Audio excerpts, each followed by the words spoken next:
सुदूर गांव है, वाल्मीकि टाइगर रिजर्व से बहुत सटा हुआ है ये गांव। नक्सलियों का गढ़ है ये गांव। महज 4-5 साल पहले की बात करें तो बिहार पुलिस और नक्सलियों के बीच का मुठभेड़ पूरा बिहार जानता है। वैसे गांव से ये आती है। और देखिए आश्चर्य की बात यह है ना कि सिर्फ इंटरमीडिएट में ही नहीं बल्कि मैट्रिकुलेशन में भी स्टेट टॉपर्स में टॉप 10 में इनका नाम था। बहुत बहुत बधाई हो आपको प्रिया। सबसे पहले हम आपसे एक सवाल ये करना चाहेंगे कि आपने जो पढ़ाई की, सिलेबस की अगर हम बात करें तो क्या जितने भी सवाल थे वो सिलेबस के आधार पे ही थे या फिर बियॉन्ड सिलेबस भी थे? सबसे पहले सर थैंक यू आपको। सर सारे क्वेश्चन सिलेबस से ही थे। बस बायो में 11 से भी सवाल पूछे गए थे पर मैंने कर लिए थे, बाकी सब सिलेबस से ही था। आपकी जो पढ़ाई है, ठीक है, मैट्रिकुलेशन में भी आप टॉप 10 में रही हैं और शायद 8वां स्थान था पूरे बिहार में आपका, और अभी आप साइंस में टॉपर हैं पूरे स्टेट में, पूरे बिहार में 96.8% मार्क्स ओवरऑल आपको मिले हैं। विषयवार अगर हम अंकों की बात करें तो जरा ये हमें आप बताएं। सर केमिस्ट्री में 100 है। 100 में 100? जी। अच्छा। बायो में 98, फिजिक्स में 95 और इंग्लिश में 97 और हिंदी में 94 है। चलिए एक सवाल यहाँ पे पहले आपसे बनता है। लाखों बच्चों ने एग्जाम दिया, हजारों बच्चे आपकी गिनती में भी रहे, लेकिन आप पूरे बिहार से टॉप करती हैं। पटना कोई रहा था, कोई गया रहा था, बड़ी बड़ी जगहों पे कोई रहा था और अच्छे अच्छे संस्थानों में उन्होंने पढ़ाई की, लेकिन आप पश्चिम चंपारण जिले में ही रही। सरकारी स्कूल में आपका नामांकन है, कायदे से आपने सरकारी स्कूल से ही पढ़ाई की, ना आप राजधानी गई ना आप कहीं बाहर गई, यहीं पे रह के जंगल के किनारे रह के घर पे ही रह के आपने पढ़ाई की। तो ये संभव कैसे है? क्योंकि पढ़ाई तो सब वही करते हैं, लेकिन आपने ऐसा अलग क्या किया, इस पे जरा आप हमें बताएं। सर मेरे पापा जी बोलते हैं कि आपको हमेशा भीड़ से हटके चलना चाहिए, कि बाकी सब तो वहीं पढ़ रहे हैं, पढ़ना आपको भी वही है, पर उसको आप ऐसे रिप्रेजेंट करें आप लिखते समय कि टीचर को काफ़ी इंप्रेसिव लगे, ताकि वो आपको अच्छे नंबर दें। लिख तो सब वही रहे, कंटेंट वही है, सेम चीज़ है, कि क्वेश्चंस वही आ रहे हैं, आप सेम चीज़ लिखेंगे, बस आपको लिखने का तरीका आना चाहिए कि आप कैसे लिखें ताकि टीचर को अच्छा लगे और आपको अच्छे नंबर दें। टाइमिंग की अगर हम बात करें तो सोने के पीरियड को छोड़ के दिन भर में कितना पढ़ाई कर लेती थी आप? सर ऐसा कुछ फिक्स नहीं था, मतलब घर वाले काम नहीं कराते थे, तो अपना खा पी के पढ़ो बस। मतलब ऐसा कुछ नहीं है कि भैया हमने 11 घंटे तक पढ़ाई कर ली, 8 घंटे का रूटीन है, काम धाम माँ देखती हैं, दादी माँ देखती हैं, आपको बस पढ़ाई करना है तो अपने हिसाब से जब भी इच्छा हुई आपने पढ़ाई कर ली।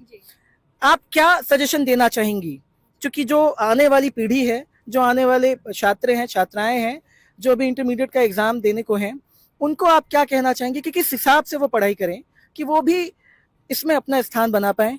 सर मैं ये कहना चाहूँगी कि वो प्रेशर लेके पढ़ाई ना करें, पढ़ाई को एंजॉय करें और रटे नहीं चीज़ों को, क्योंकि रटने से आप ज़्यादा देर तक याद नहीं रख सकते, तो चीज़ों को रटे नहीं, उसको समझने की कोशिश करें। वो चलिए एक आखिरी सवाल आपसे कर लेते हैं, आगे क्या कुछ करना है? बायोलॉजी आपने लिया है, केमिस्ट्री में आपको 100 आउट ऑफ 100 है, सारे मार्क्स 95 अबोव हैं, आगे क्या कुछ करना है इस पे जरा बताएं। सर मुझे डॉक्टर बनना है, आगे नीट वगैरह करना है जी। तो तैयारी उसकी हो रही है? जी चल ही रही है। चलिए हम उस दिन का इंतजार करेंगे। आज हम इंटरमीडिएट के लिए आए हैं, एक बार फिर जब भी आप नीट क्वालिफाई करेंगी फिर हम उसके इंटरव्यू के लिए आएंगे। हमारी यही उम्मीद, हमारी यही मंशा है। थोड़ी सी बात हम इनसे भी कर लेते हैं। बहुत बहुत बधाई हो आपको। आप माता जी हैं, आप पिताजी हैं और आप दादी माँ हैं। पोती, पहले दादी से पूछ लेते हैं। पोती रावरपुरा बिहार में विज्ञान की स्ट्रीम में सबसे अव्वल दर्जा पर आयल बड़ी, एकरा के रुआ कौना हिसाब से देखा तनी? हम हाँ, हमनी अपने भले देह पर ले, लेकिन लड़का पढ़ावल जाए। बेटी बेटा में कोई अंतर नहीं है। हमार लड़का नाम रोशन कर दहलक, हमार इहे दिल खुश बा। चलिए आपके पति ने भी, यानी कि इनके दादाजी ने भी वही कहा कि चाहे कुछ भी हो जाए लेकिन पढ़ाएंगे हम, मतलब ताकत पढ़ाई ही है। हाँ, हम बहुत पढ़ावल जाए, बहुत पढ़ाई के निवृत्ति हमनी खातिर काम मत करा, पढ़ाई करा। चलिए ये बहुत अच्छा आपने कहा है। आप बताएं, आपने तो एक फैक्ट्री ही खोल रखी है, आपके कुल 5 बच्चे हैं, इसके पहले भी टॉपर्स निकल चुके हैं, तो उस पे जरा बताएं कि कितने टॉपर्स अब तक निकले हैं, कब कब निकले हैं? अभी तो 4 टॉपर ही हैं। 4 टॉपर, 5 बच्चे हैं जिनमें से 4 टॉपर हो चुके हैं। ये मतलब इनसे बड़े हैं वो? हाँ, इनसे बड़ी थी प्रीति जायसवाल, वो भी टॉपर? क्या हाँ, क्या चौथा रैंक था उसका साइंस में पूरे बिहार में? पूरे बिहार में। कौन से ईस्वी की बात है, सन की बात है? 23 के 2023 की, इंटरमीडिएट में ना? जी।